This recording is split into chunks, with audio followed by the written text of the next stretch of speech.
termite, born into an affluent family, oldest of 3 brothers. Right. Always had a knack for the arts, but majored in business, going into school, and you know, his little brother, Ronnie, went to run track at a school in Utah. So they were never super close because our termite, he's the oldest of the 3 siblings, and I don't know, he just went to college. You know, he was in a frat for a bit, didn't like it, but I don't know, sense of camaraderie a little bit. Didn't hate it, but it was just like very kind of cookie cutter college experience, if you will. And I don't know, like always had aspirations, but never, I don't know, time kind of passed him by. He's sitting here now, what, 47, 48? And, so he works at a firm in his hometown, and I mean, he's got some things going for him. He has a wife, he's married, been together a few years. She wants kids. He thought he wanted kids, and he's sort of having a midlife crisis, if you will.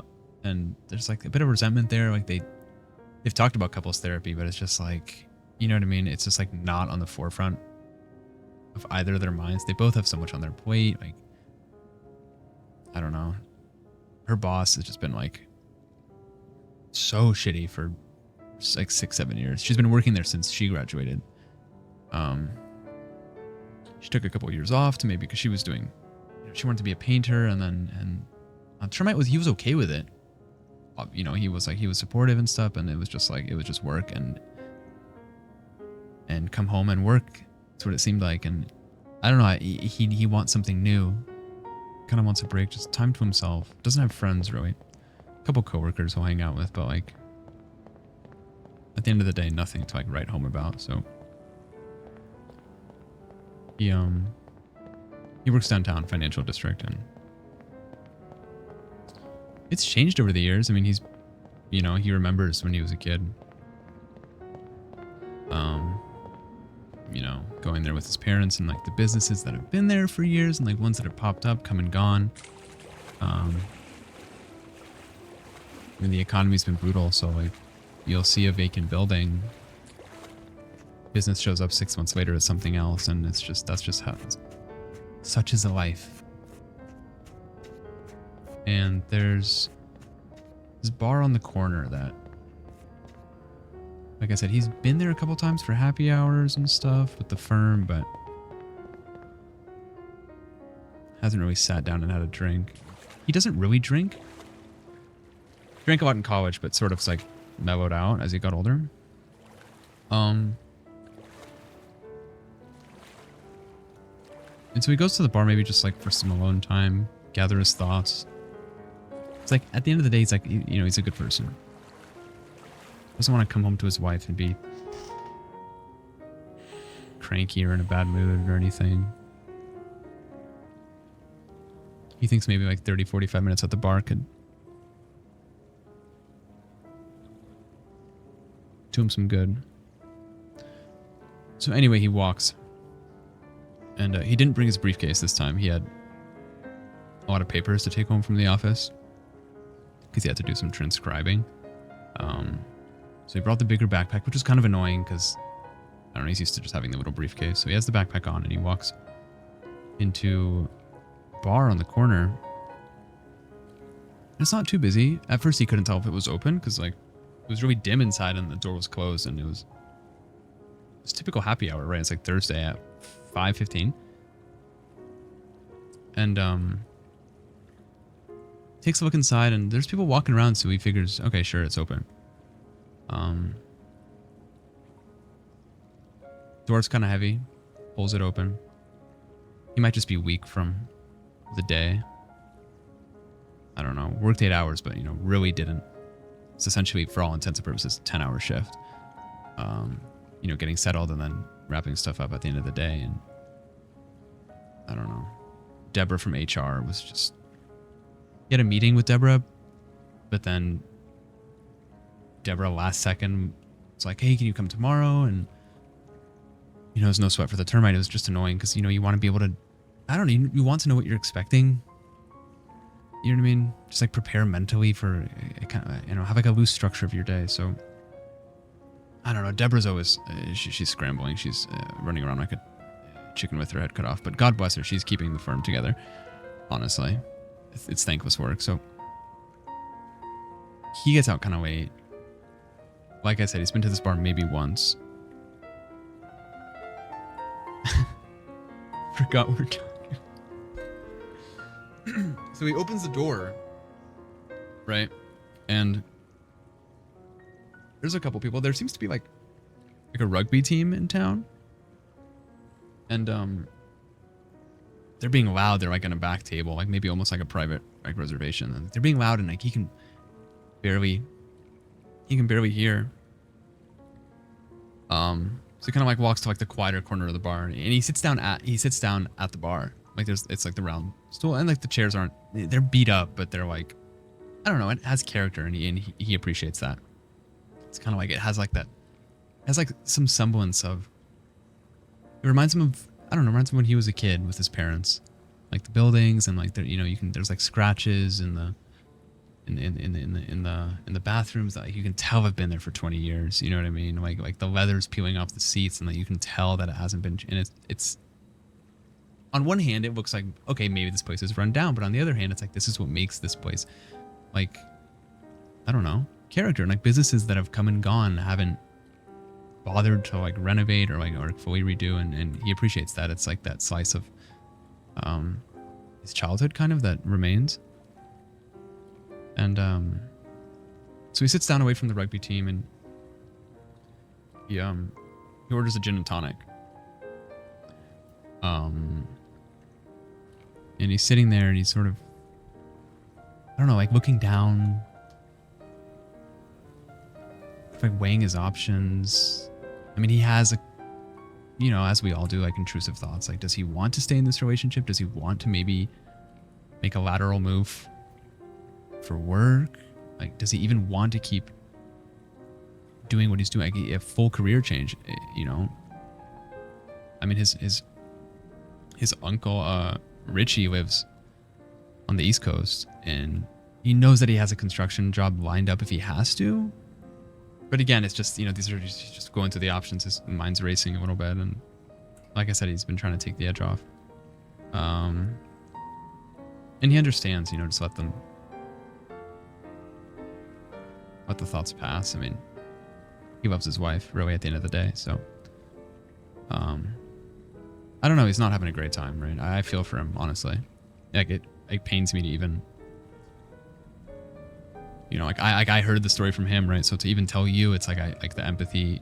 I can feel it, like kind of like coming, like when he first told me, like I can feel his emotion from when he told me this.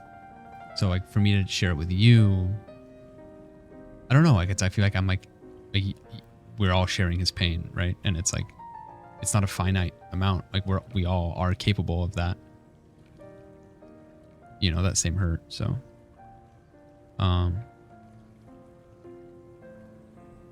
so anyway, and he said I could tell you guys, you know what I mean? Like, I've known him for a bit, and I don't mind listening. Like, I'll lend an ear, and he's telling me all that stuff about like the job and like his wife, like I said, and like the hometown, and just feels stuck.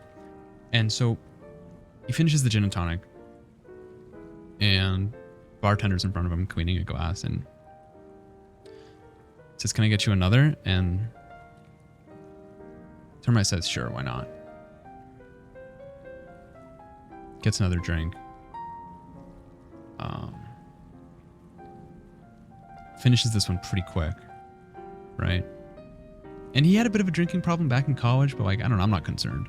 Like, he sounded like he had a hold on it when he was telling me. I mean, 2 drinks not going to kill you. He's a termite. He's full grown termite, so he's okay. But, at this point, the rugby team that is at the other table is shit-faced, right? But he's feeling a little better, he's feeling a little better, and his stomach starts like to grumble a little bit, because like, and he realizes like he didn't eat lunch because the meeting went kind of long, and then he had to hop on that call with Daniel from the sister firm. So he actually wasn't able to have lunch, and he was going to go out. He didn't pack the lunch this time, right? So he realizes he didn't have lunch, and it's like his stomach starts like rumbling a little bit. He's, oh, maybe I should get, something to eat. And he kind of like scans the room a bit, and the antenna sort of left to right. Termite after all. And at this moment, I think this is how he described it. He heard like from behind him, like he could feel, he remembers how heavy the door was when he walked in, and he hears the door open slowly, and he turns around, and this couple walks in, this beautiful young couple, right? You can tell they just moved. They probably relocated for work, and they grab a booth. He's at the bar. They grab a booth, and I don't know. He's had a couple drinks. He's feeling loose, and I don't know. He's talkative, and he's trying to sort of get that back. You know what I mean? Like, just like years of work, years of just coming home and doing like the same mundane time and time again, and he's trying to sort of find that childlike spirit and sort of social person that he once was, right? So he gets up after the second drink, and he stumbles a little bit. The stools are high. Termite, after all, legs aren't super sturdy, and he stumbles a little bit, and the couple, they notice him, and they sort of, they recoil a little bit because they're worried, they don't know him. And he walks over, and he lets out a little burp, and he says, "Excuse me.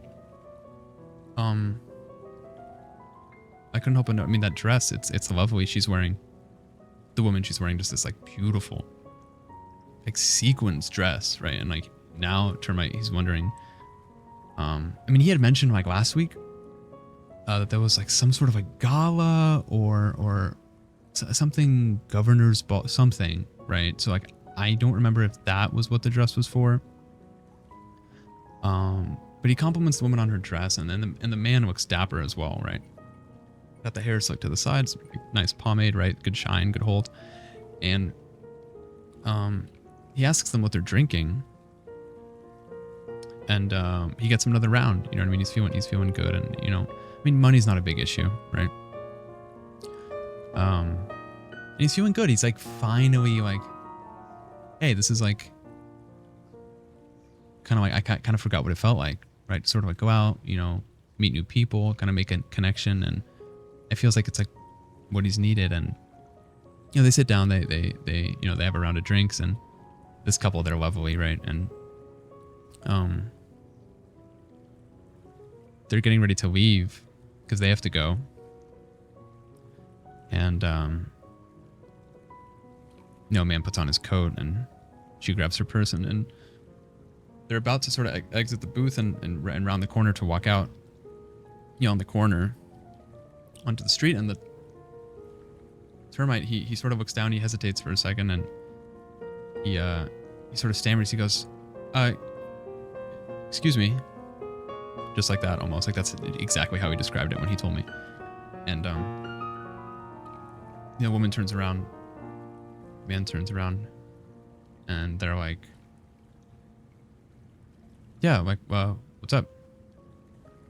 And Termite, he's looking down, and he doesn't want to intrude. He doesn't want to, I don't know, like he just made a beautiful connection. This is a potential friendship. Like maybe this is something that will keep me around town more, seeing people and new faces, and sort of getting that like new inspiration, new passion.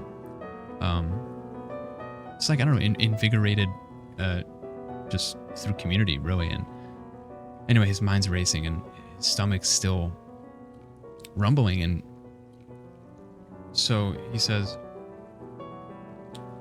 hey, I don't do this often, but could I ask you something?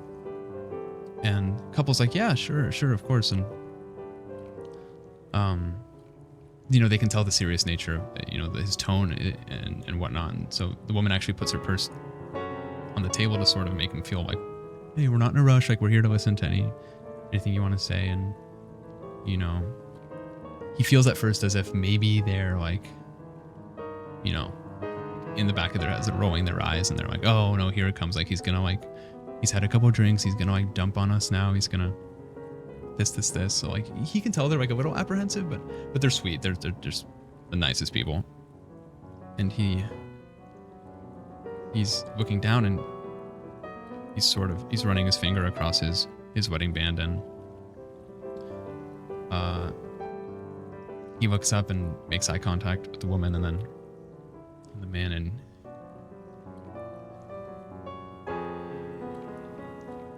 just wow. When he told me, I just I felt it. You know what I mean? It was just such a human thing, or termite thing in this instance, I suppose. But like the words are just still echoing in my head as he told me, as he told them, right? And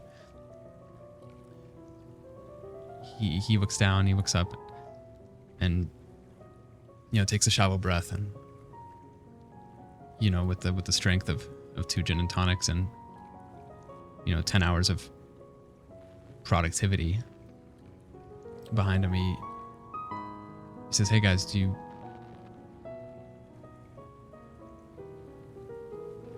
sorry, I'm getting choked up. It's I don't know why I care so much. It's just, like I said, it's just like, it's almost like the simplicity and like the sort of insignificance of it, which makes it that much more impactful.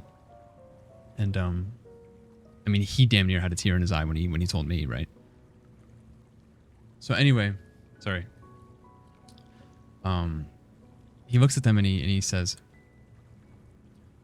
you know, nervously, he kind of turns his head like back to like his seat where he was sitting, like at the bar. Bartender's busy, you know, he's serving other customers, and he looks at them and back at his seat and then back at them, and he says, do you guys, just before you go, do you guys happen to know if the is the bartender here?